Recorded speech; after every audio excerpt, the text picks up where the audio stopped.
Nesta manhã eu agradeço ao Senhor pela oportunidade que Ele tem me dado. 2 focos. Quando se fala em foco, despertamos pelo menos 2 classes: os fotógrafos e os caminhoneiros. Eles se preocupam muito com foco. E por que eles se preocupam? Veja só, essa imagem que está na tela. Digam para mim, o que estão vendo? Mas conseguem definir exatamente o que é aquilo? Mas dá para ter uma ideia, né? Mas não exatamente. Mas quando nós tiramos isso, aparece então ali no prédio.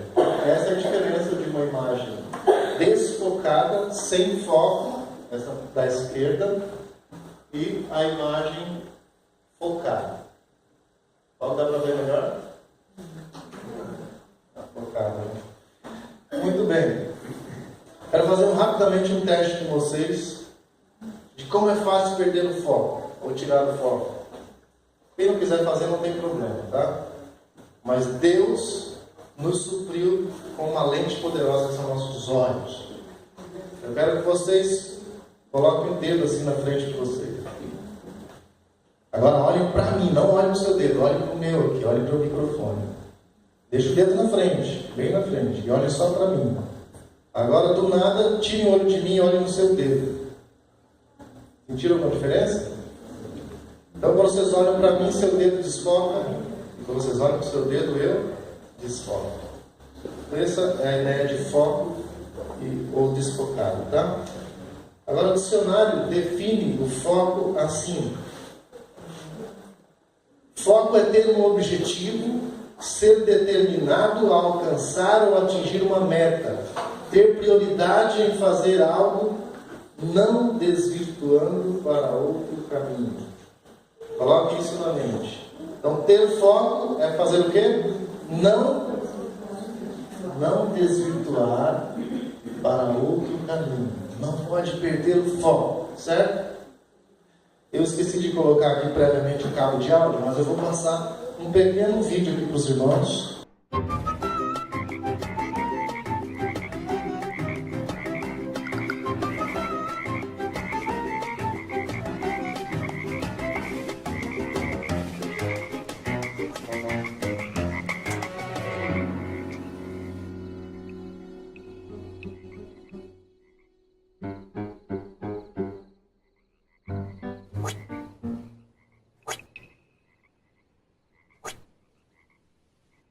Oh, não!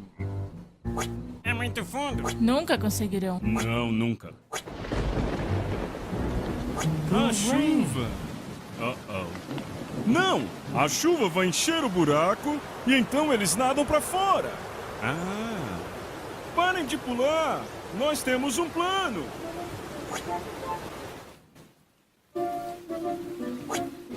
Pare! Vamos esperar até que a chuva enche o buraco.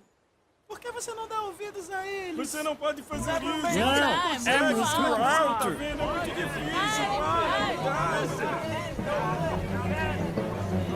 Você não consegue! É muito fundo! Eles estão se esforçando à toa! Nem mesmo tente, fica aí!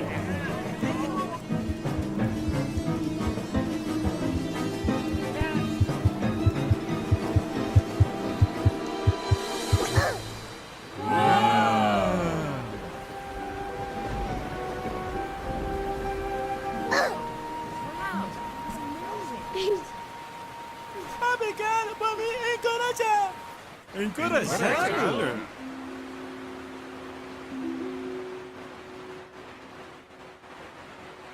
Ele é surdo.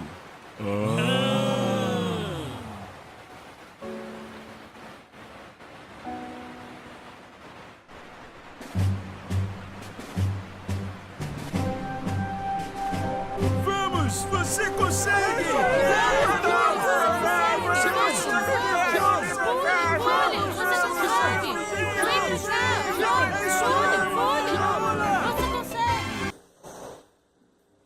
E quando você tem um foco, talvez aconteçam coisas que vão tentar fazer você não atingir aquele foco, atingir aquele alvo. E você precisa se fazer de surdo para as coisas negativas. Consegue sim. Imaginem que isso aqui, imagina, não, é uma lupa bem imanente. E para quem já usou lupa sabe que se colocar de qualquer jeito você também não vê. Você precisa focar também. A distância exata para você ter uma imagem decente. E ali que vocês estão entendendo, quem está sendo focado ali? O mundo, a terra, né? Muito bem. Um foco na terra. E nessa outra imagem, vocês já entenderam o conceito. O que está sendo focado? O céu. Certo? Estão apontando para cima. Nós queremos nos deter nesses dois pontos. Qual foi o tema mesmo que o Kleber anunciou? Dois focos. Nós temos aqui então um foco na terra e um foco no céu. Nesta imagem aqui vocês lembram de quê? Quando Jesus estava ali subindo ao céu, ele deixou aqui, está escrito em Atos 1, verso 8, e servireis testemunhas. Em quantos lugares? Em todos os lugares. Ele começa falando de Jerusalém, Samaria, Judéia, e depois atinge os confins da terra. E o texto no livro Vidas que Falam, página 282, diz assim: agora que Jesus subiu ao céu, seus discípulos são seus representantes entre os homens. Aqueles primeiros discípulos estão vivos ainda? Não, então você ocupou o lugar deles. Nós ocupamos o lugar deles. Então vamos traduzir aqui: agora que Jesus subiu ao céu, quem são seus representantes? Nós somos seus representantes. E não interessa se Juquiá está no confim da terra. Nós somos seus representantes. Aqui diz que Jesus subiu ao céu, certo? Mas para onde exatamente foi Jesus? Quem quer dar uma ideia? Para onde? Lugar santo, ela está certa? Está errado. Lugar santo do quê? O céu todo é santo. Lugar santo do santuário.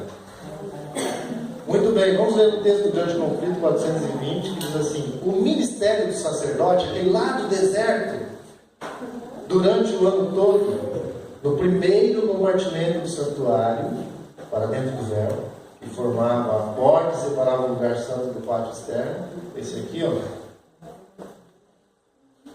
Nesse lugar, quando ele ministrava aí, diz que representa o ministério em que entrou Cristo ao subir ao céu, ou ascender, como está escrito aqui, mesma coisa, tá?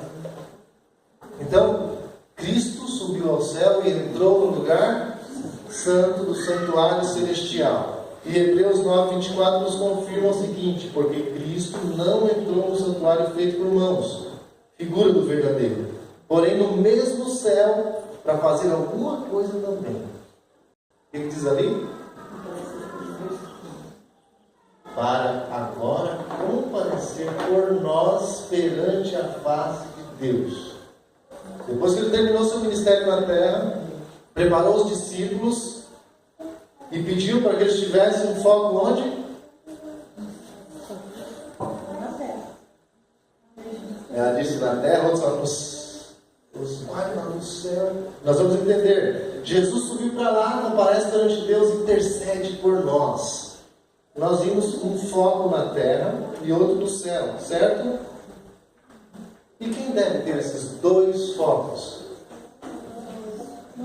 Vocês são os discípulos, certo? Quem deve ter os dois focos? Nós. Tanto no céu quanto na terra. Quando eu leio isso, eu lembro sempre do bolinho adventista que fala: com os pés na terra, os olhos no céu. O que seria esse foco na terra? Olhar as coisas do mundo, moldarmos as coisas do mundo, estar focados no mundo. Então o que seria? Um foco na terra significa consagração e pregação. A gente compacta isso no evangelismo. E outro, nós vimos o foco no céu. Estar focando no céu por quê? Só porque Jesus está lá? Os dois pensam: opa, não é só. Por que, tia? Meu caso está em jogo, tá certo? Que tipo de jogo é esse? Vida ou morte? A morte é um salário. De quê? Então é isso que Jesus está fazendo lá. Apagando os pecados. E é um grande privilégio nós sabermos disso. Às vezes a gente toca nesses assuntos mais pesados, entre aspas, e nós começamos a ficar arredios a ele, mas esquecemos que é benefício para nós. Temos as nossas dívidas eliminadas. É isso que Cristo está fazendo lá. Um foco na terra e outro no céu. Veja esse texto que esclarece um pouquinho mais. Grande Conflito 4:2-5. Enquanto o juízo investigativo, que é essa passada de borracha dos nossos pecados, todo aquele que confessar, segundo 1 João 1:9, enquanto esse trabalho prosseguir no céu, enquanto os pecados dos crentes arrependidos, veja a condição, estão sendo o quê? Removidos do santuário. Então, enquanto isso acontece, deve haver uma obra especial de afastamento do pecado. Entre quem? E onde está esse povo? E a terra é só dos locais de igreja adventista do sétimo dia, momento de reforma. Sim ou não? Não. Muito bem. Nos estudos passados nós fizemos, diz que Deus ainda tem um povo onde? Em Babilônia, ele chama de povo meu. Até nas confusões por aí, Deus tem um povo. E entre esse povo deve haver uma obra especial de afastamento do pecado. Enquanto acontece, uma obra especial no céu. Então imaginem Jesus subindo ali no Monte das Oliveiras, preparou os seus discípulos e falou: agora é o seguinte, vamos fazer um trato aqui. Vocês vão fazer isso aqui, ó. Pegar todas as nações tributas. Eu vou subir e vou preparar moradas para vocês. O pecado é coisa limpa ou suja? É gostoso estar numa casa suja? Não. E ele falou assim: eu vou lá limpar a casa. Vou preparar os lugares. Esse limpar a casa é eliminar os pecados, sabia? E Jesus falou: vou para lá eliminar os pecados. Enquanto eu elimino os pecados, só vai funcionar se vocês se afastarem dele. Então, enquanto eu faço isso, vocês também devem se afastar do pecado. E aqui a sequência diz que esta obra, vamos fazer o link aqui, ó. Enquanto Jesus faz esse trabalho no céu, deve haver uma obra. Agora fala assim: esta obra é apresentada na mensagem do capítulo 14 de Apocalipse. Isso é o Espírito Santo falando, tá? Esqueçam o meu nome. Essa obra é apresentada na mensagem do capítulo 14 de Apocalipse. Quando ela tiver sido realizada, olha o que vai acontecer. Os seguidores de Cristo estarão prontos para seu aparecimento. Diz que o Espírito Santo não pode errar, ele não erra. Agora, o que tem a ver a mensagem de Apocalipse 14 com afastamento do pecado? Porque é isso que esse texto está sugerindo. Enquanto Jesus está removendo os pecados do santuário, o povo precisa fazer uma obra de se afastar do pecado. E essa obra de se afastar do pecado está descrita em Apocalipse 14. O que diz lá? Todo mundo já sabe? A tríplice mensagem evangélica. Esta mensagem, sendo apresentada para o mundo todo, vai fazer com que eles tenham uma visão espiritual mais simplificada, porém mais profunda da verdade por esses dias. E vai fazer o quê? Com que eles se afastem do pecado. Só os que ouvem, os que pregam também. Vocês conseguiram captar qual foi o meio utilizado por Deus para tirar a iniquidade de Isaías? Quem já assistiu o DVD já sabe. A brasa do altar foi o material usado para tocar. Mas o meio que Deus utilizou para tirar a iniquidade de Isaías foi colocar uma missão na mão dele. E quando nós pegamos esta missão, nós vamos enxergar o tamanho dela e vamos comparar com o nosso tamanho. Vamos ver que não temos condição, e por isso precisamos de um poder de fora para nos ajudar a cumprir esta missão. E esse poder de fora chama-se Espírito Santo. E Jesus disse que o trabalho do Espírito seria o quê? Convencer do pecado. Faz a diferença de pegar essa bandeira e sair anunciando para ver se o Espírito Santo não mostra onde você está falhando. Não foi isso que aconteceu com Isaías? Ele pegou a missão, vou falar assim, Senhor, clamou em alta voz, Isaías 58. Quando ele começou a fazer a missão, Deus falou, vem aqui, entra aqui. Ó, você também. Você também tem lábios impuros, também é pecador, e agora você precisa de um trabalho especial. Vem aqui. E tocou os lábios dele. E a iniquidade passou. E agora ele estava voluntariamente disposto, Senhor, eu estou aqui, envia-me a mim. Então olha o que tem a ver a missão com o afastamento do pecado.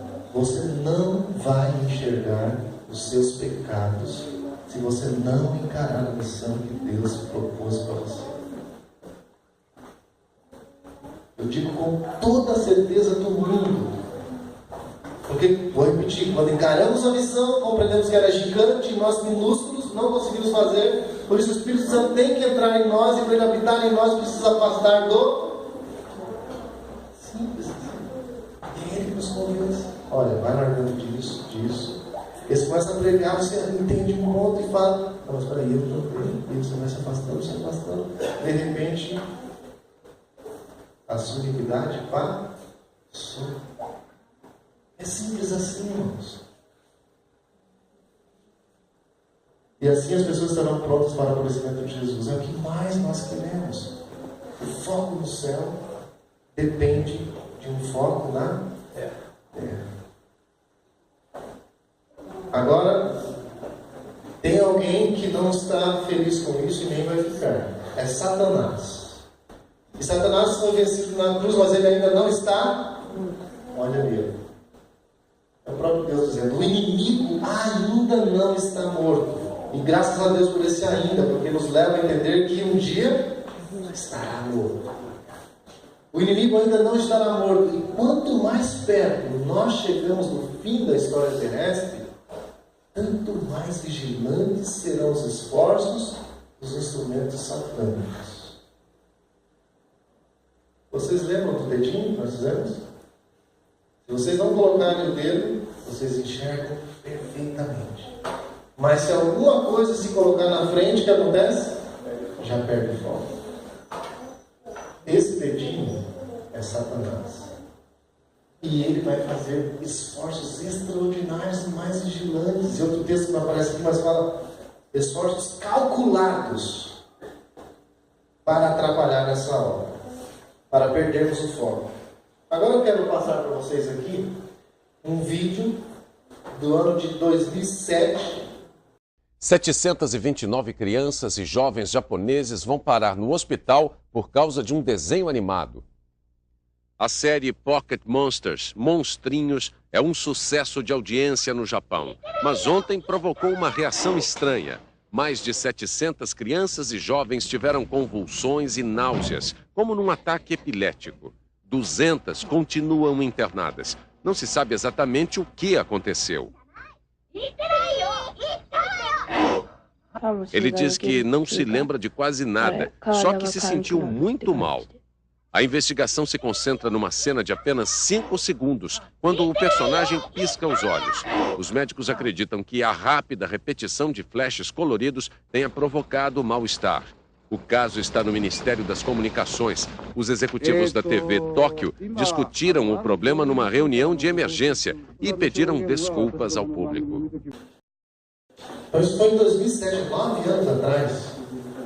Essa notícia diz que várias pessoas passaram mal com esse desenho.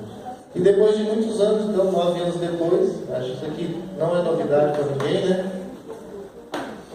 Pokémon Go. Quem conhece ele? Tem gente aí com medo de levantar o braço, né? Esse desenho animado, ele agora virou um jogo para o celular. Tanto para iOS quanto para Android. E eu dei uma pesquisadinha rápida ontem. E virou uma febre nos lugares onde já está funcionando, né? Em alguns países, não sei se já está em todo mundo. Esse desenho ele usa uma tecnologia com esse nome aqui, ó, realidade aumentada. O que é? Você pega seu celular, você pega o seu celular, ativa a câmera dele, o jogo ativa a sua câmera, e você aponta para o lugar. Eu estou apontando para vocês, e aqui na tela eu vejo vocês e também um bichinho que aparece dentro do celular. Como se ele tivesse ele de verdade, mas ele não está. E eu agora preciso capturar esse bichinho. Eu vou ganhando pontos. Eu vou olhando onde ele aparece, Onde ele aparecer, eu vou e pego, capturo ele e vou ganhar pontos. Essa é a tecnologia da realidade aumentada. É a fusão do irreal, do surreal, com o real. Essa mistureba maluca. Diz que muitas pessoas estão já totalmente viciadas nesse jogo. E o repórter, assistindo a reportagem, falou assim: olha, eu estou 2 horas brincando isso aqui, fazer a matéria, e eu tenho que parar, porque senão eu já viciei. É muito rápido. Então essa é uma febre que está no mundo, né? Aqui tem uma imagem de um rapaz apontando o seu celular para onde? Consegue perceber? Uma avenida. E onde exatamente o bichinho apareceu? Bem na avenida. Provavelmente é uma avenida movimentada. Agora, a gente fica pensando, será que esse rapaz vai atrás desse bichinho? O que vocês acham? Vai atrás do bichinho? Mas o que vai acontecer? Mudou outro foco. Onde ele estava focando? Na telinha do celular, não pode perder. Quando nós olhamos para um lugar, o resto fica desfocado. É assim que Deus fez nossos olhos. E eu pesquisei sobre acidentes. E tem muitos. Apesar de estar há pouco tempo no mercado, muitos acidentes, tanto em adultos quanto jovens, crianças, estão até perdendo a vida por causa desses jogos. Ficam ali, aquele negócio ali, não vê o que está passando. Até no WhatsApp, quando você está assim, às vezes dá uma assombrada nas pessoas. Imagina, esses jogos são bem estimulantes e fascinantes. Então tem muitas pessoas se acidentando, e ali 2 já morreram, segundo o Cláudio está falando aqui.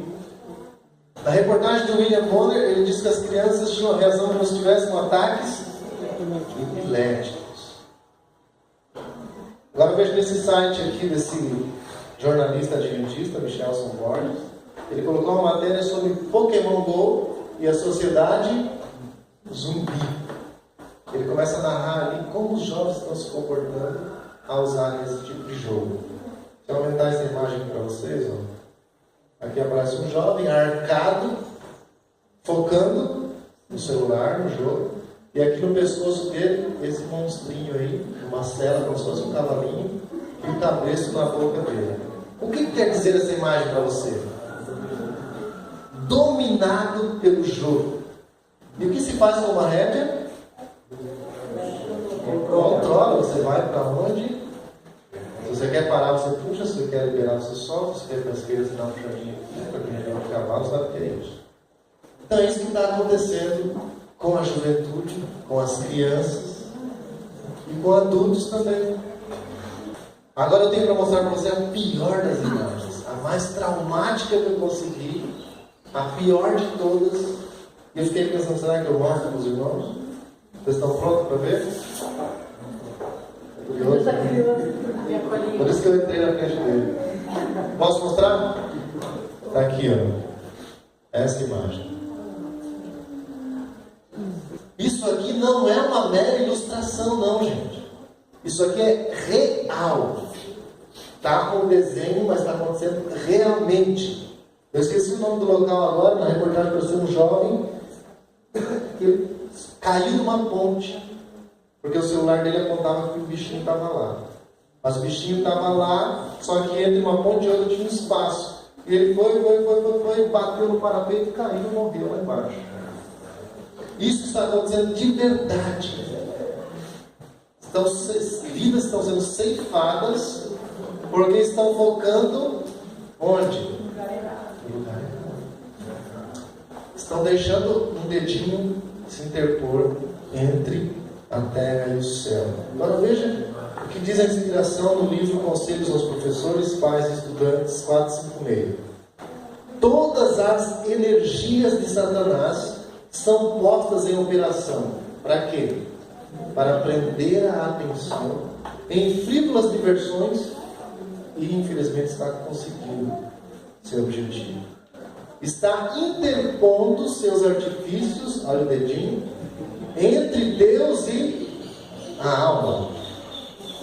Ele forjará divertimentos a fim de impedir os homens de pensarem a respeito de Deus. Em outras palavras, perder o foco no céu.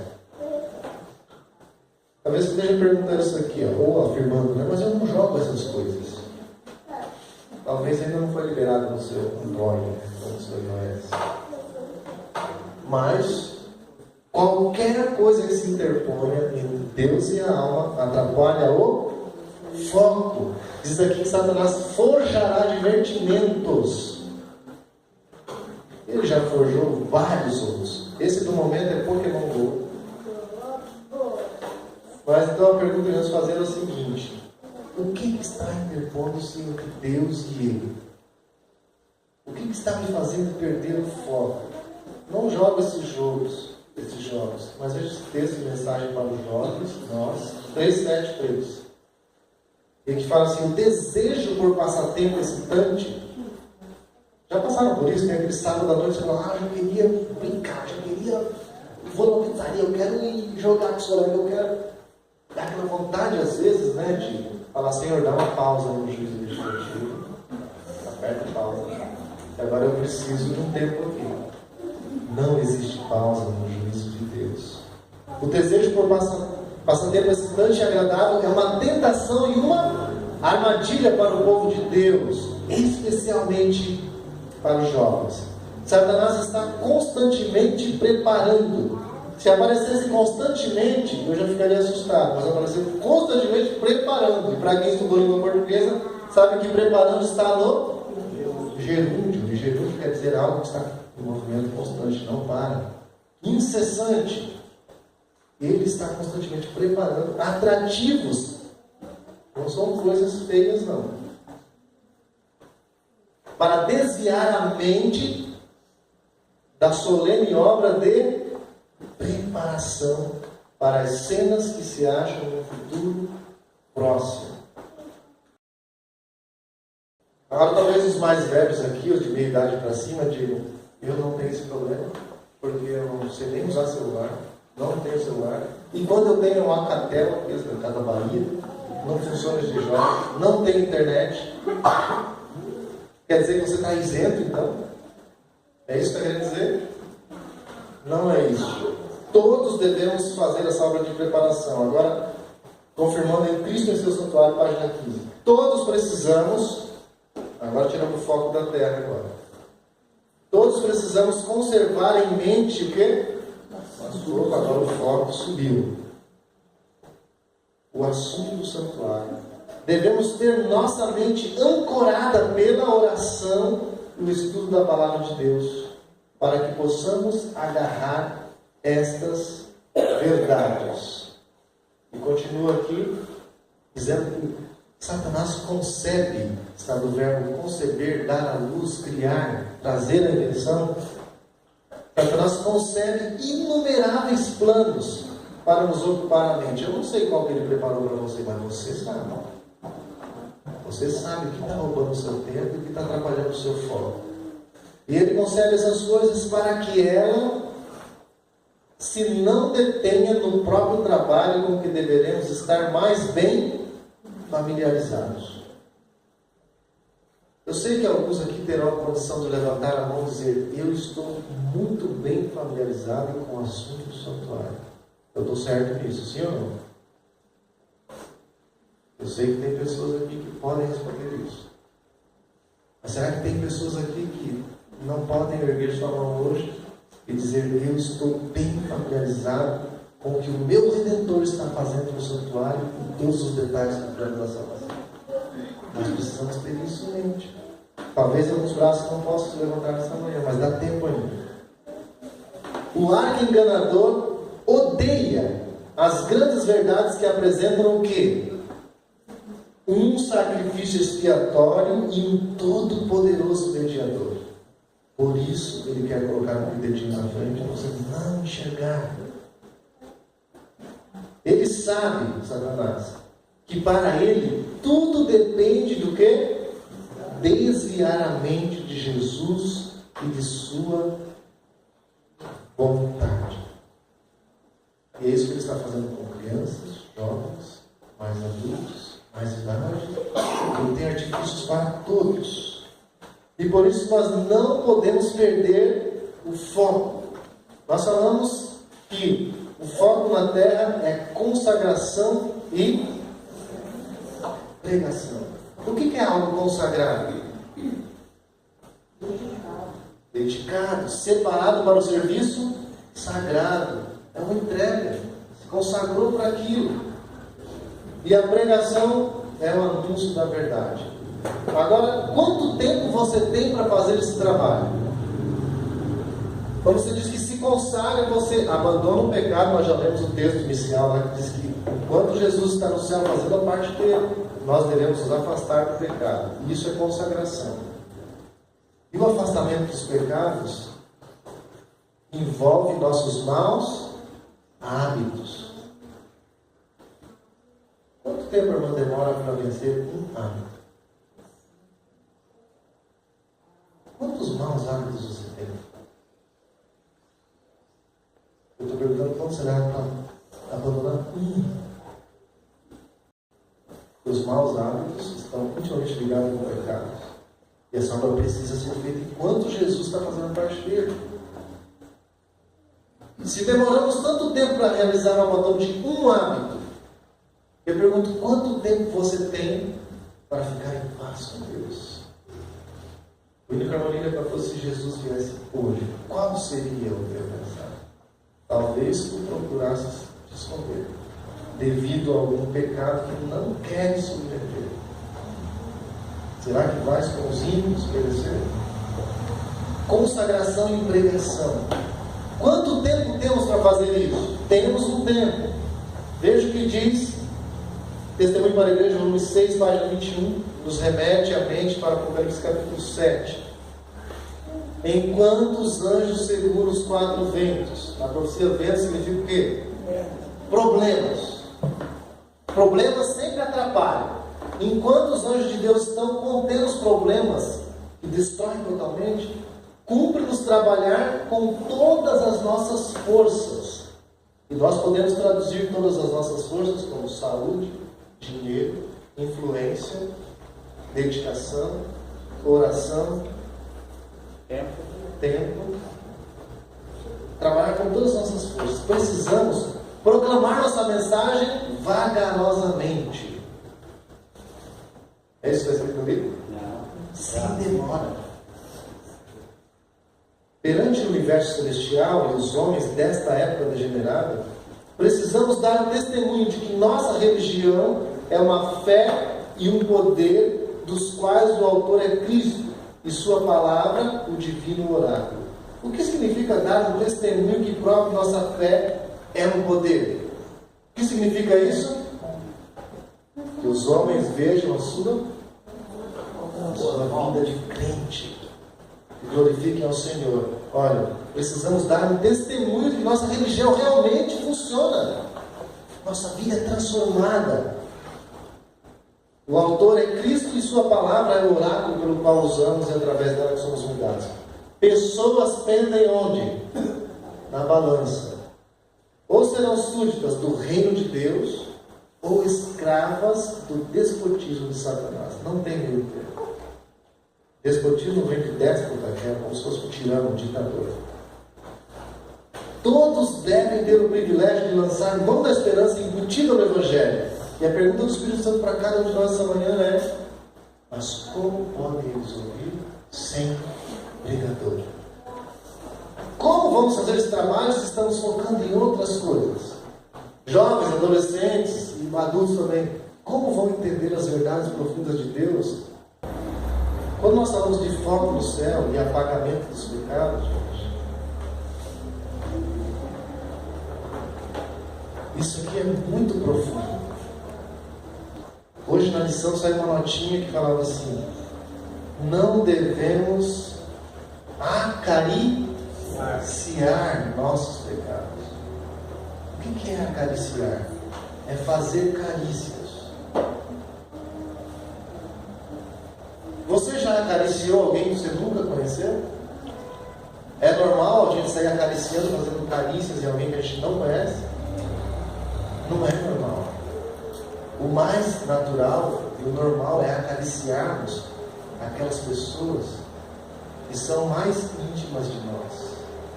É nessas pessoas que nós fazemos carícias. Nós conhecemos bem. E quando o Espírito Santo diz que nós não devemos acariciar os pecados, que pecados são esses? Aqueles que você sabe muito bem. Aqueles que você conhece muito bem. Você sabe do que eu estou falando. Você sabe do pecadinho que está tirando o foco do santuário. E se nós acariciarmos esses pecados, nós jamais saberemos dos pecados que estão encobertos da nossa vista. E esses pecados, eles não serão passados por alto. Deus quer revelar para nós os pecados que nós não sabemos. Os que nós já sabemos, temos que romper na hora. Não acariciar. Porque esse trabalho precisa funcionar. É a junção. É um foco na terra e um foco no céu. Qualquer um dos dois que forem perdidos não funciona. O Senhor Jesus só pode apagar pecados daqueles que confessam e deixam. Não há outra condição. Diz a palavra que alcançam misericórdia. Eu já compartilhei um texto muito profundo aqui com essa igreja, mas talvez vários que estejam aqui nunca ouviram esse texto, e eu quero repetir e nós vamos terminar. Estar focado nesse trabalho de Jesus no santuário, que já passou tudo o que ele passou aqui, entregou o seu sangue, sua vida, e subiu para lá fazer um trabalho e continuar um trabalho especial. Quando nós não estamos focando a Jesus, aqui fala que ou seremos súditos do reino de Deus ou escravos de Satanás. Eu quero ler esse texto com os irmãos. É uma visão que o servo do Senhor teve e ela começa a narrar. Tenta imaginar essa cena porque aconteceu bem ali onde Jesus apareceu. Ela diz assim: vi um trono e assentados nele estavam o Pai e o Filho. Contemplei o semblante de Jesus e admirei sua adorável pessoa. Não pude contemplar a pessoa do Pai, pois uma nuvem de gloriosa luz o cobria. Perguntei a Jesus se seu Pai tinha a forma dele. Jesus disse que sim, mas eu não poderia contemplá-lo, pois disse: se uma vez contemplares a glória de sua pessoa, deixarás de existir. Perante o trono vi o povo do advento, nossa, a igreja e o mundo. Vi dois grupos, um curvado perante o trono, profundamente interessado, enquanto o outro permanecia indiferente e descuidado. Os que estavam dobrados perante o trono ofereciam suas orações e olhavam para Jesus.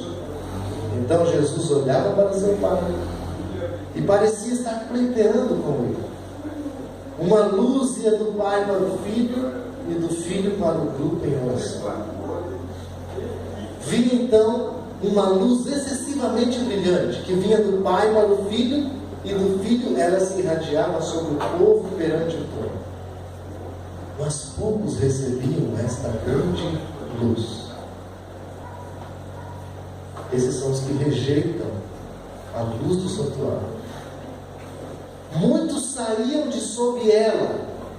A luz vinha para cobri-los e eles fugiam. Esses são os que ouvem esses assuntos e não ficam na reunião.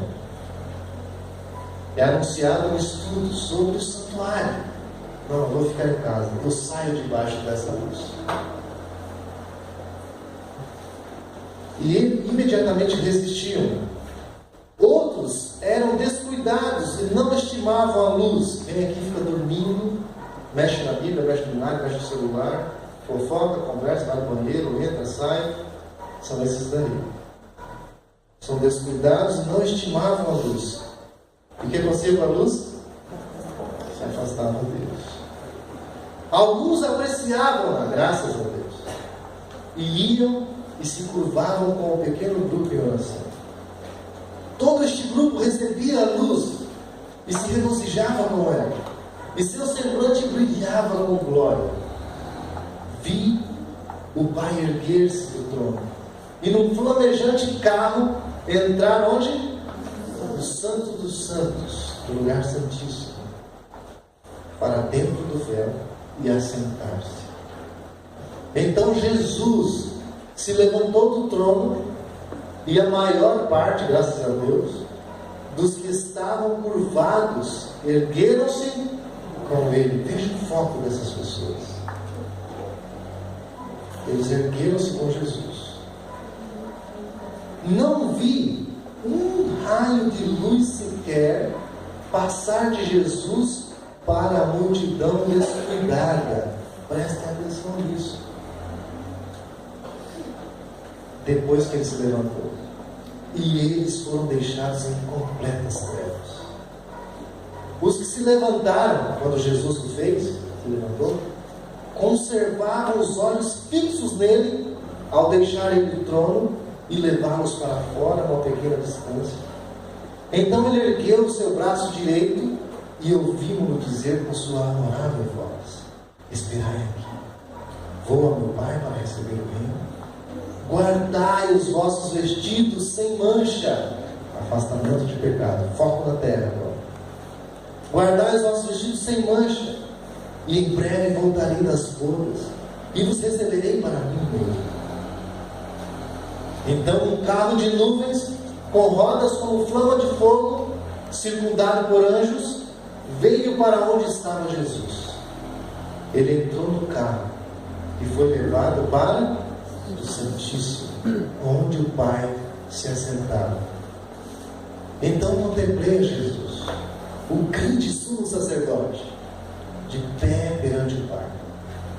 Na extremidade inferior de suas vestes havia uma campainha e uma romana. Uma campainha e uma romana. Os que se levantaram com Jesus enviavam sua fé a Ele no Santíssimo. Olha o foco no céu.